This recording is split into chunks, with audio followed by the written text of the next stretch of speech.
संगमनेरमध्ये अवकाळी पावसाचा हाहाकार. संगमनेर खुर्दसह तालुक्यात वीट उत्पादकांचे लाखो रुपयांचे नुकसान. संगमनेर तालुका आणि परिसरातील 2 एप्रिल 2026 रोजी सायंकाळच्या सुमारास झालेल्या अचानक अवकाळी पावसाने मोठी दाणादाण उडवून दिली आहे. या नैसर्गिक आपत्तीचा सर्वाधिक फटका वीटभट्टी व्यवसायाला बसला असून संगमनेर खुर्दसह तालुक्याच्या ग्रामीण भागात वीट उत्पादकांचे लाखो रुपयांचे नुकसान झाले आहे. तयार कच्च्या विटांचे झाले मातीचे ढिगारे. गेल्या काही दिवसांपासून उन्हाचा तडाखा वाढत असतानाच गुरुवारी दुपारी अचानक वातावरणात बदल झाला आणि मेघगर्जनेसह मुसळधार पावसाला सुरुवात झाली. संगमनेर खुर्द परिसरात मोठ्या प्रमाणावर वीट भट्ट्या आहेत. सध्या वीट उत्पादनाचा हंगाम जोरात सुरू असून हजारो कच्च्या विटा वाळवण्यासाठी मोकळ्या जागेत लावण्यात आल्या होत्या. मात्र अचानक आलेल्या पावसाने या विटा झाकण्यासाठी व्यावसायिकांना वेळही मिळाला नाही.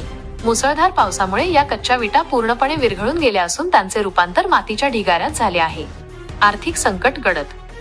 एका बाजूला कोळसा, लाकूड आणि मजुरीचे दर वाढलेले असताना दुसरीकडे हातातोंडाशी आलेला घास या अवकाळी पावसाने हिरावून घेतला आहे. हंगामाच्या सुरुवातीलाच झालेल्या या नुकसानीमुळे आम्ही कर्जबाजारी झालो आहोत, अशी व्यथा एका स्थानिक वीट उत्पादकाने मांडली. केवळ संगमनेर खुर्दच नव्हे तर तालुक्यातील प्रवरा पट्ट्यातील अनेक गावांमधील वीट भट्ट्यांचे प्रचंड नुकसान झाले आहे. तात्काळ पंचनामे करण्याची मागणी. या अवकाळी पावसामुळे वीट व्यावसायिकांसोबतच शेती पिकांचेही मोठ्या प्रमाणावर नुकसान झाले आहे. शासनाने या घटनेची गंभीर दखल घेऊन नुकसानग्रस्त भागाचे तात्काळ पंचनामे करावेत आणि वीट उत्पादकांना आर्थिक मदत द्यावी, अशी मागणी संगमनेर तालुक्यातील नागरिक व व्यावसायिकांकडून केली जात आहे. Bureau report, Rama Lokhande, Sangamner.